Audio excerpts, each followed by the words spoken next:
Thank you very much, Rose. And again, sorry for the small amount of time you had, but I'm trying to get everything in together here. And even already we're a bit behind schedule. So we move on now, and the next person here now is Terry Lynch, Dr. Terry Lynch from Limerick. I've known Terry now for, where is he? He's here in front. For a good few years, going back. Himself and Mary made connections when he brought out his book Beyond Prozac way back in 2002, I think it was.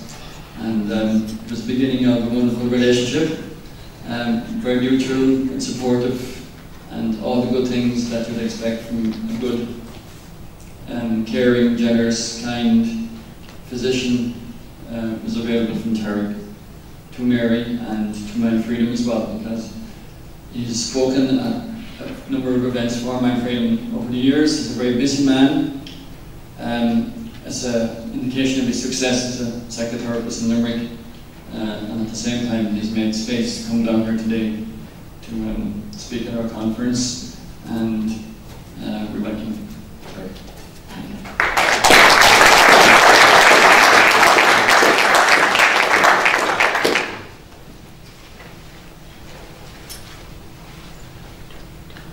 Thanks very much. I'll just take a second to order this up. Oops.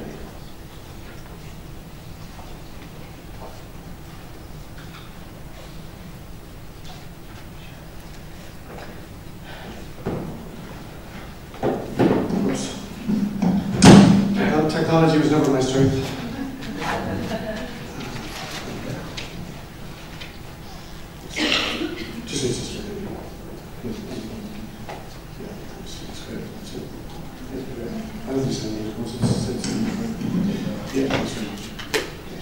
We all need help, don't we?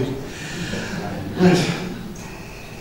It's a great pleasure and honour for me to be here today. As Jim said, I've had a connection with Mindfreedom going back, and Mary and Jim going back at least 10 years. And I'm very fond of Mindfreedom, and I'm very impressed by what Mindfreedom has set out to do now for many, many years. And I'm always very happy to be involved in what Mindfreedom is doing. And it's a great pleasure to be here on your 10th anniversary. So, human rights, creative responses to distress.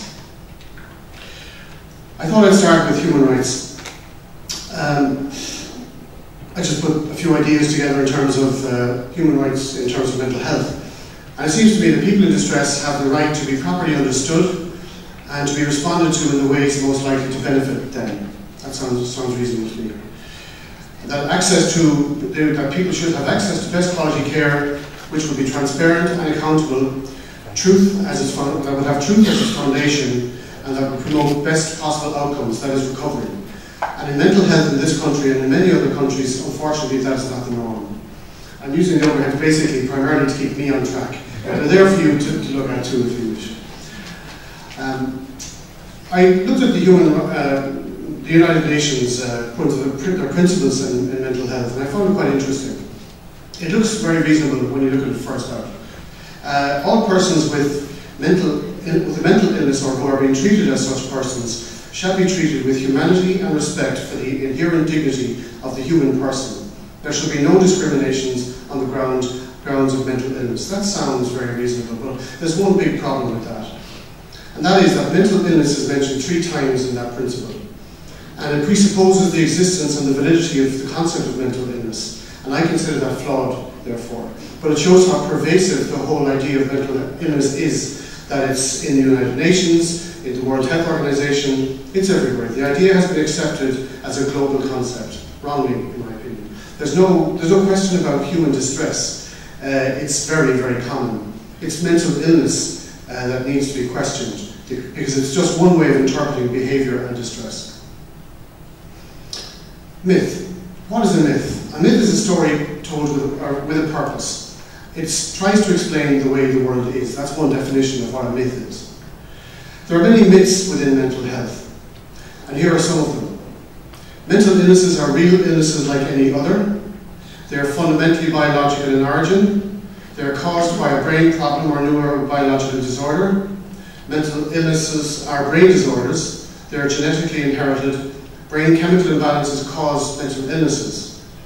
Psychiatrists are experts on the brain and regularly investigate the brain. Psychiatric medications correct brain chemical imbalances and treat neurobiological disorders. But the acid test, like a lot of things, is not what people say, but what they do. So what do doctors do? Does it match what they say?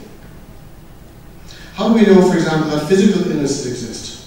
There are three pillars to the diagnostic process in medicine: the history, the examination, and investigations. And for physical illnesses, for example, symptoms such as pain, there are many other symptoms. Then there are an examination, doctors find findings that are specific to that particular illness. And thirdly, then investigations, such as laboratory tests, blood tests, radiological x-rays, pathological tests, such as looking at tissue under microscopes, etc. And the diagnosis then is based on a combination of all three. Two can be sufficient if there's enough evidence. And so how do we know physical illnesses exist? Because based on the combination of the history, the examination, findings, and investigations, we can make sense of physical illnesses because we can see the evidence for the diagnosis. How do we know that mental illnesses exist? If you look at the three areas again, history, examination, and investigations. Well, the history really is about doctors interpreting people's experiences as symptoms. And then on examination, there are no illness-specific physical findings for any mental illness. None. And there are no investigations either. There are no confirmatory investigations, laboratory investigations, radiological investigations, pathology investigations for any psychiatric illness. So, sorry, it's 1 out of 3 then. So 1 out of the 3 pillars only is what mental illnesses are diagnosed on, and that is the history. There's nothing on examination, basically, and there's nothing on investigations. And in psychiatry, this is true for all psychiatric illnesses. And I have a major question about the validity of that. How do we know that mental illnesses exist? Because doctors, drug companies, and health organizations tell us that they exist, basically. We have to take their word for it because there's no independent way of confirming any mental illness diagnosis. The existence, it's ironic really, the existence of mental illness is actually faith-based, not evidence-based. And that's not true of medicine in general at all, or of science at all. So, the purpose of these myths. To identify the purpose of myths generally, you look at the scenario that these myths have led to. And here are some of the scenarios. The medical and pharmaceutical dominance of the emotional and mental health field. Doctors are seen as the experts. Only doctors can be the experts. The practice of psychiatry is broadly seen as scientific and trustworthy. And there's a scientific rationale for taking these drugs.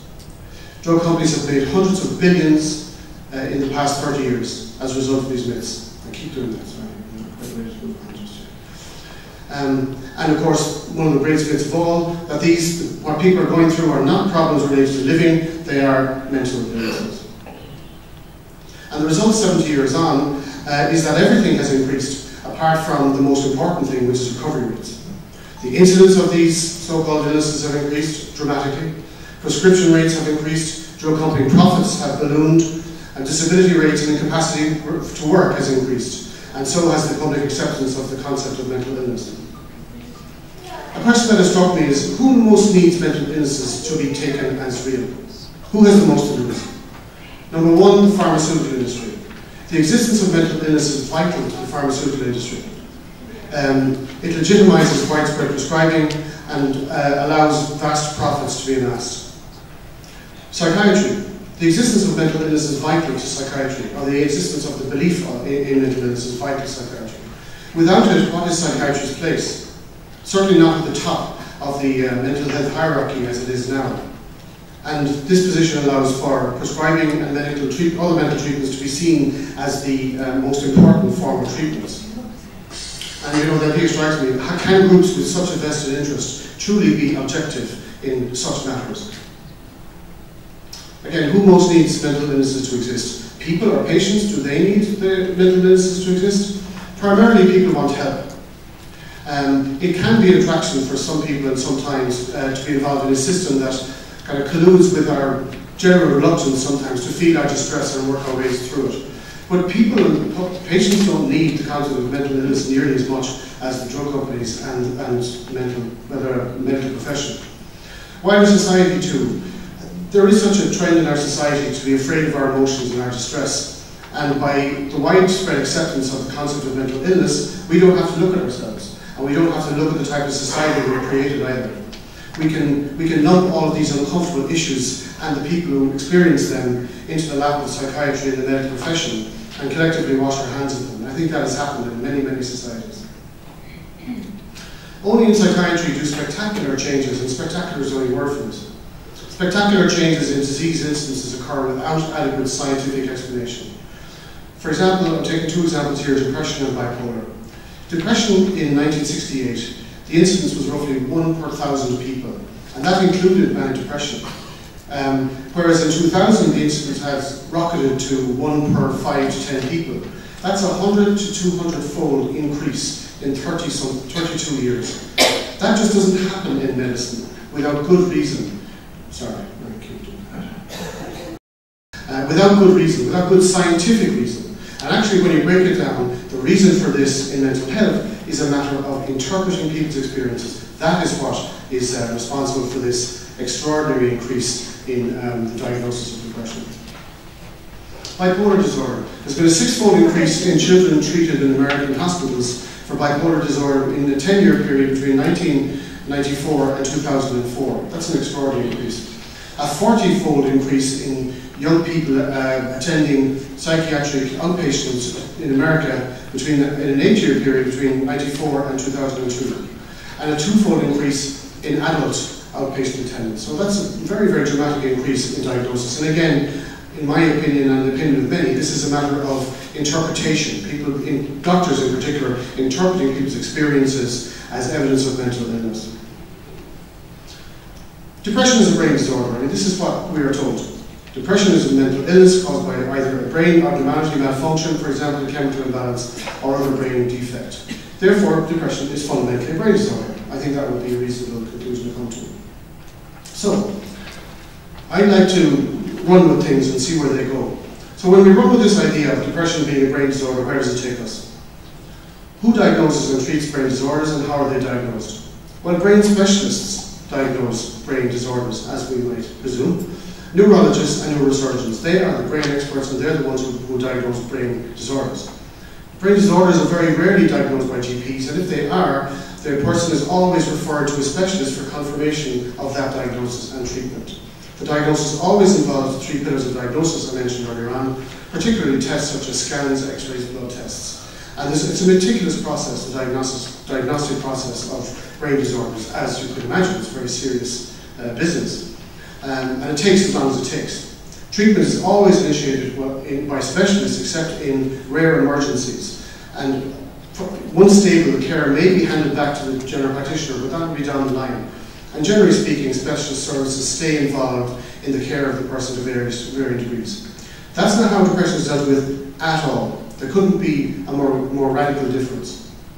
The vast majority of depression is diagnosed by GPs in less than 10 minutes, without any tests, without any physical signs specific to depression, without any specialist involvement. The vast majority of treatment also initiated by GPs with no guidance from any investigations or specialist involvement. This is diametrically opposed or opposite to standards of medical practice regarding brain disorders. And in fact, you could extend this in the sense that if you walk into a psychiatric ward, you will never see or rarely see doctors examining scans, which is what brain doctors do. If you're looking to go to a neurology ward or a neurosurgery ward, that's what they do all the time. They're looking at their test results. You will not see that in psychiatric wards. It's a real rarity because they don't actually examine the brain. And it doesn't add up.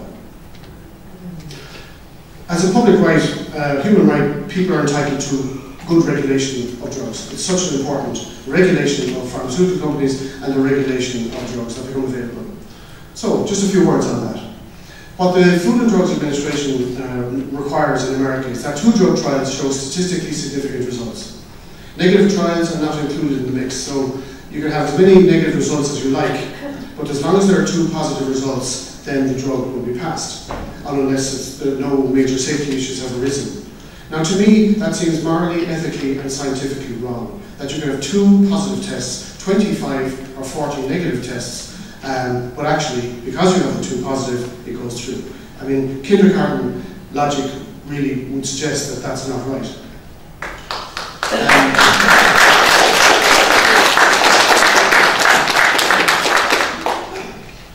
A review of 74 clinical trials of antidepressants found that 37 out of 38 positive studies were published, or studies that had positive findings were published. But of the 36 drug trials that yielded negative results, 33 were either not published or were, sorry, that's supposed to be 3, only 30, no, sorry, I'm right. 33 were either not published or were published in a form that conveyed a positive outcome. So 33 out of 36 were either not published or a positive slant was portrayed. So just let's take this a little further, and I'm going to talk about three drugs here. Zyprexa. This is from the official Zyprexa website, and this is a quote. Zyprexa is approved for the treatment of schizophrenia, for acute manic or mixed episodes of bipolar disorder, and for maintenance treatment in bipolar disorder. Efficacy or effectiveness. Trigger happy. Efficacy was established in 3 clinical trials in adult patients with schizophrenia, 2 6-week trials and 1 maintenance trial, and in 3 clinical trials in adult patients with manic or mixed episodes of bipolar I disorder. That was 2 3 to 4 week trials and 1 maintenance trial. So in other words, this drug was, the FDA considered it reasonable to have this drug unleashed on the public based on, for schizophrenia, based on 2 6-week trials and 1 longer trial, and in bipolar on 2 3 to 4 week trials and 1 maintenance trial. It barely kicked in at that time, isn't it? Well, it's a pretty short time, that's for sure. So, and I've thought this for a long time. I actually mentioned this in the Beyond Project about antidepressants, that the real life experiment happens once the drug is actually approved. The Food and Drug Administration requirements, they're grossly inadequate in my opinion to protect public safety, grossly inadequate. And here is some of the evidence of that. With Zyprexa in 2006, 8,000 lawsuits were settled in America at a cost of $700 million. In terms of adverse effects from the drug, largely diabetes and weight gain. In 2007, another 18,000 were dealt with at a cost to the company of $500 million. And in 2009, Eli Lilly pleaded guilty to a misdemeanor charge for illegally marketing Zyprexa for off-label use, and that involved a $1.4 billion settlement, which included a $615 million criminal fine at the time. And in 2010, in Canada, a class action that cost the company in the region of $26 million. That sounds like a lot of money, but for example, in 2010, Zyprexa's earnings were $5 billion, which is a lot more than any of this. So not even 1 year's income was required to pay for all of this litigation. Same thing with Seroquel. American lawsuits involved 28,700 people. That's up to July 2011. And again, it was about people being misled about risks of diabetes and weight gain. 2011, 647 million set aside to settle litigation, 743 million in Seroquel-related legal fees, and in 2010, 520 million, again, US federal investigations. That's a total of 1.9 billion, but again, Seroquel sales in 2010 alone were 3 times that. So it's small change to the companies. Abilify, same kind of idea. 2007, 515 million to settle federal and state investigations into the marketing of Abilify. This is a quote from the New York Times in 2011. Drug makers have become the biggest targets of government anti-fraud investigations. This is awful, and it's terrible that this is going on in health and in mental health, and that this has been allowed to happen. And it seems to me that it's a bit like trying to close the gate after the horse is bolted. But who let the horse bolt to begin with? You know, why was there not rigorous regulation? Why are the regulators not doing their job properly? They may argue they don't have the funding, and that may be very true. Why are the governments not making damn sure that this can't happen? This is about human rights fundamentally. How important is the DSM? It's called the Diagnostic and Statistical Manual of Mental Disorders, interestingly, that is in the title. It's known as the Psychiatric Bible, and the National Institute of Mental Health has mentioned that mental disorders are based on the DSM, basically, so it's extremely important to to psychiatry. Not only psychiatry, but insurance companies in America, a whole range of different institutions take the DSM as the direction from which to take a lead in mental health. And as you may know, the last DSM, the most recent, was published this year in May 2013. And this is a comment that Gordon Parker made. He's a professor of psychiatry in New South Wales in Australia. Studies show that 50% of Western populations would now be diagnosed with a mental disorder under DSM-5. That's half the population. And this is a psychiatrist speaking. For 50% of the adult population to be suffering from a psychiatric condition strikes me as straining credulity. And of course he is right. And it's very good to hear a psychiatrist say that. But, you know, and then Marcia Angel, I don't know if any of you have heard of Marcia Angel. She's an American doctor, a pathologist, who for over 20 years was at an editorial level on the New England Journal of Medicine, which is one of the most prestigious medical journals in the world. And in an article in the New York Review of Books, she had a lot to say about medicine and corruption, and the title of her, I'll come to that in a few minutes, but she made the comment that what the DSM lacks is evidence. Think about that. What the DSM lacks is evidence. What else is there other than evidence? And again, this is from a very respected medical doctor. And in what other area of medicine, or indeed in life, would this be acceptable or be accepted? Some of you may know that as the DSM was being created, a division of the American Psychological Association wrote to the American Psychiatric Association, because the DSM is the creation of the American Psychiatric Association. And they put some very serious points to them, and I think it's very significant that an organization like the American Psychological Association would have such concerns about what the American Psychiatric Association was doing. So they put a question to the American Psychiatric Association. Will you submit the controversial proposals in the DSM-5 to an independent group of scientists with no ties to the DSM Task Force or the American Psychiatric Association for an independent external review? We believe that an external independent review is critical in terms of ensuring the proposed DSM-5 is safe and credible. Even that a professional organisation would use language like that, safe and credible, is alarming. And that letter, open letter, was supported by 13,000 signatures and 50 professional organisations, so they were not alone in this thing. The reply from the American Psychiatric Association was interesting. They said, we echo your desire to ensure that the proposed DSM-5 is safe and credible. This is the interesting bit, I think. There is, in fact, no outside organisation that has the capacity to replicate the range of expertise that DSM-5 has assembled over the past decade to review diagnostic criteria for mental disorders. So in other words, to paraphrase that, we psychiatrists are the experts. In fact, we are so expert that no other group of individuals or professionals are experts enough to critically review what we say and do. This is very dangerous, in my opinion. Yes.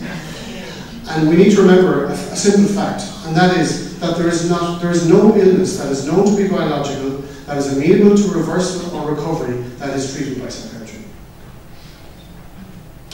I mentioned Dr. Angela Negro. This is important.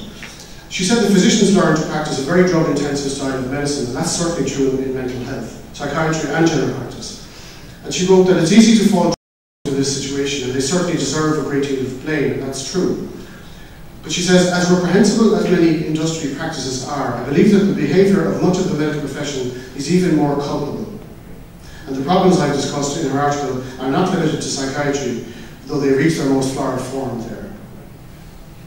So, just on to creative responses to distress, which is the second part of the title. The bigger picture of how we work, me and my partner. I'll begin this with a quote from John McCarthy, a great campaigner, wonderful man, and this is a quote from his book, The Human Condition. Is it time for change?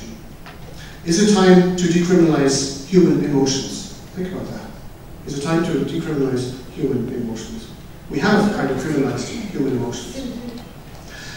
Is it time to deconstruct the medical model of human psychiatry that has as its centre of complex language nothing to substantiate its right to diagnose?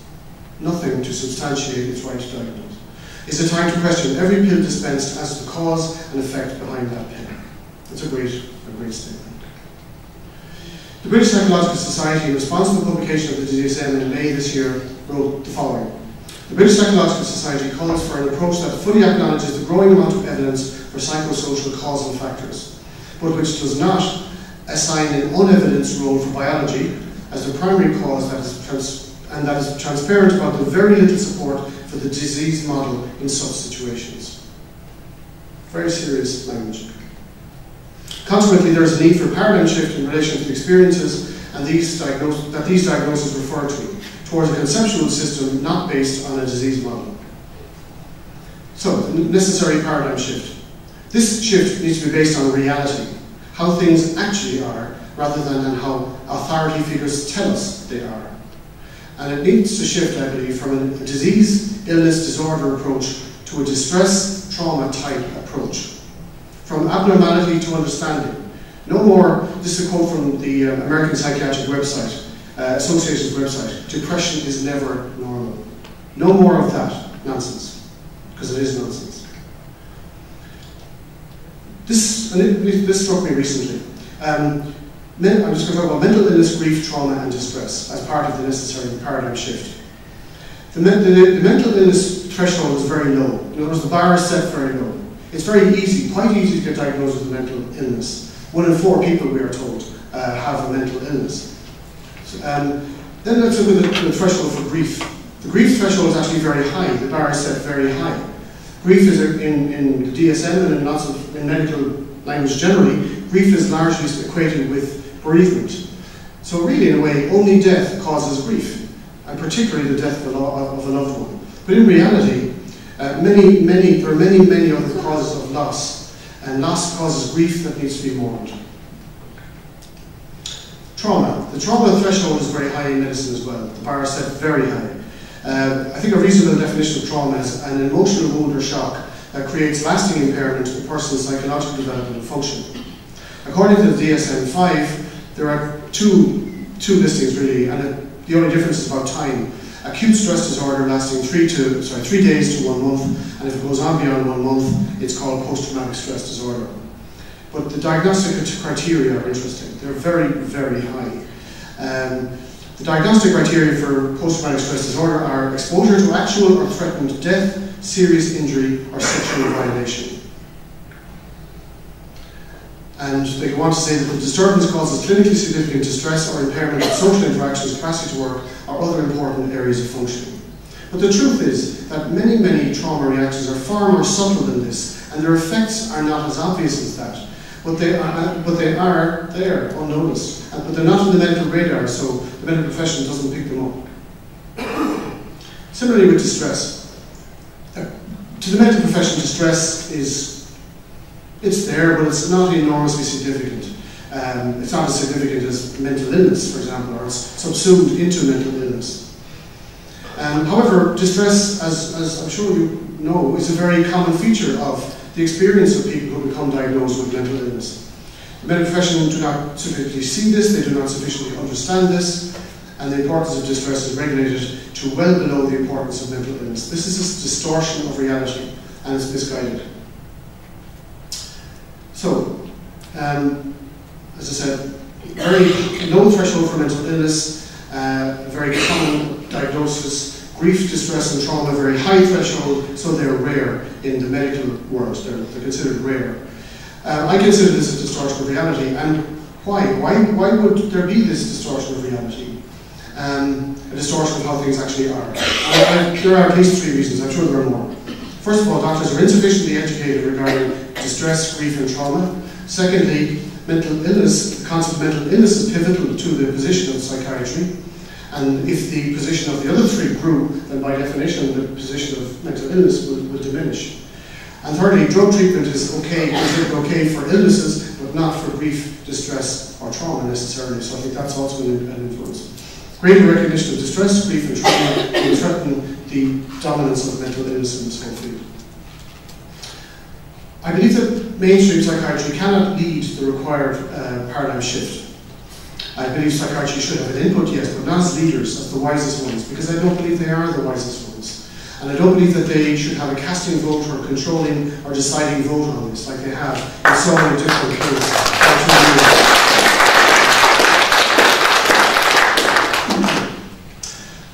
So why mainstream cannot lead the required paradigm shift? They have too much to lose. And when you have an awful lot to lose, objectivity is very difficult to be objective.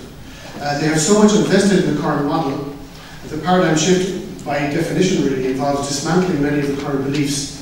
It would involve a lowering of status, possibly, of psychiatry, a lowering of credibility, their role diminished, some loss of faith, loss of income, and some perhaps guilt at the wrongdoings over the years of the psychiatric preoccupation with biology.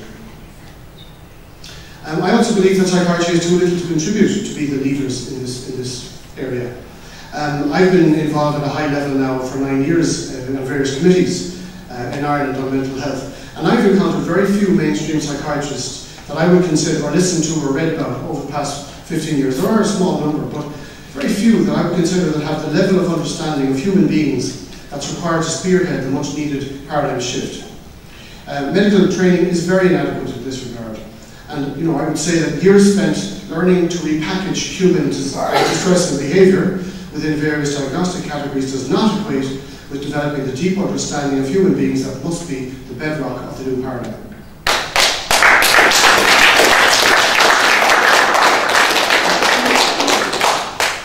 This is a quote that I believe exemplifies the old paradigm.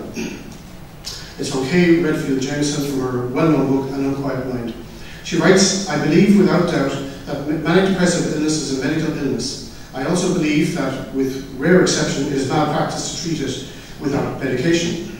I felt myself that as I read this, that the key words here were "I believe," because no one has to believe in diabetes. The evidence for diabetes is right there, but you have to believe in the concept of mental illness. It's not that the experiences aren't real, they are real, but to see it as mental illness, one has to believe. So I just wrote there, I may be in big trouble if she's right, for having helped many people with bipolar diagnosis recover and to live well or on no or minimum medication. According to her logic, I'm in big trouble for helping people get better. So how we work, as in Marion and I, my partner, we work together. Marian's a psychotherapist. We provide a recovery-focused mental health service in Limerick for the past 13 years or so. It's my full-time work. I've accumulated a lot of experience over the years, and I believe that we're working in accordance with the new paradigm that's required for at least the last 10 years. Most people attending us have a psychiatric diagnosis such as depression, bipolar, schizophrenia, OCD, etc. What we try to provide is high-quality psychotherapy based on a deep understanding of the psychic aspects of these experiences. And what I mean by psychic is just the non-physical. Physical is important too, but these are largely non-physical experiences. Medication input too also has an element of that, of course, but it's not the entirety, far from it. What people are going through are problems of living, problems related to life in which doctors have little expertise. Issues such as overwhelm, hurt, woundedness, loss, grief, fear, trauma, distress, creation of defense mechanisms, coping and survival strategies, various ways of expressing and handling our distress and our creativity, suppression of emotions, loss of sense of self, and what I call the avoidance of peak experience and visibility of our distress. A lot of what we do is to try to avoid contact with the peak experience of our distress, be it anxiety, sadness, grief, etc. How we work. We value the person, we value their story, the power of relationship. We try to provide a safe space for people to think, to feel, to talk, to be. We don't see people as ill. We experience people as wounded, traumatized, hurt, lost sense of self, frightened, unfinished emotional business, and defense mechanisms. That sort of thing. And unlike chemical imbalances, these are always present to some degree. Always. We don't see people suffering from lifelong illnesses. We see people going through a crisis or a series of crises. We see experiences, not symptoms of illnesses. We seek to understand people's experiences and behaviors. We feel that clinical is overrated and being human is underrated. To us, human qualities, respect, equality, empathy, safety. We encourage expression of tears, anger, hurt, grief. We look for habits and patterns of living, for example, avoidance or loss of sense of self. We encourage appropriate action in small steps, empowerment through understanding and right action. It's very hard to summarize all of this, but those are some of the ideas.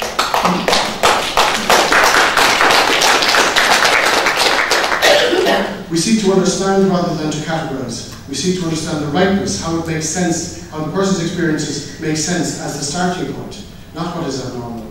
So we have a different vision, and that we have a different starting point, and that allows a different approach, which allows for different outcomes.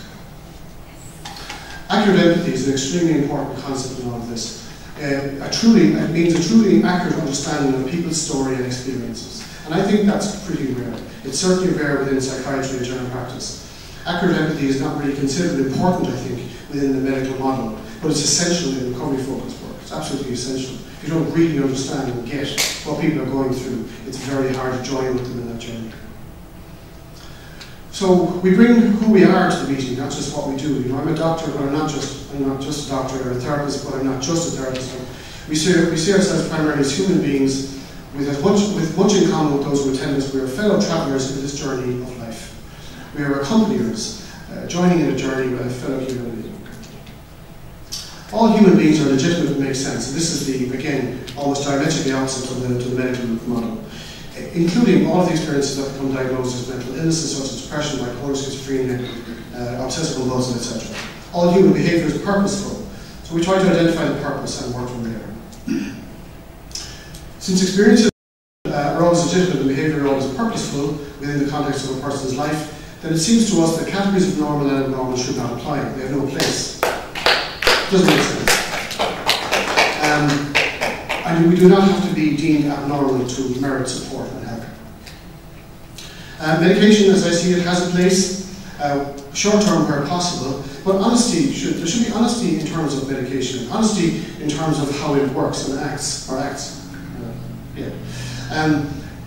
would never say to somebody that your medication is correcting a chemical imbalance, because that's never been established. That's a lie. It's an untruth. I can't tell somebody that.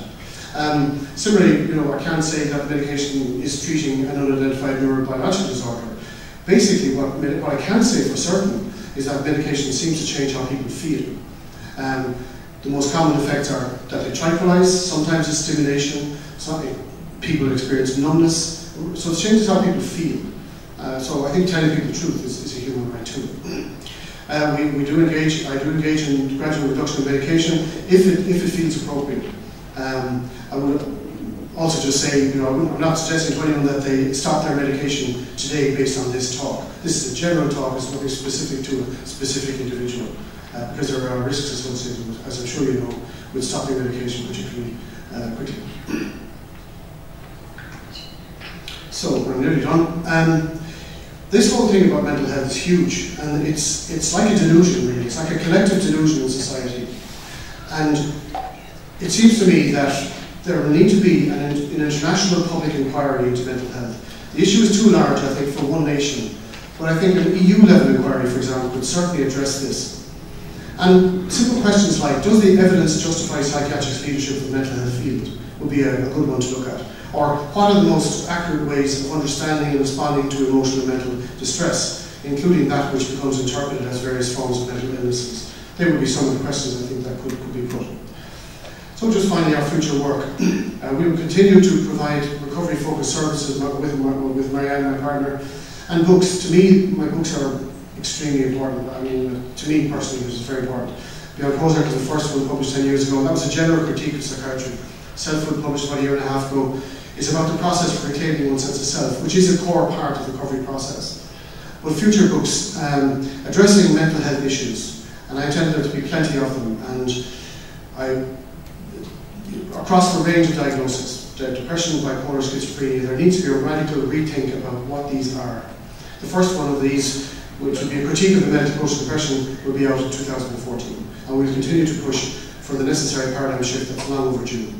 We will have a new website in about 2 months, I think, recoveryyourmentalhealth.com.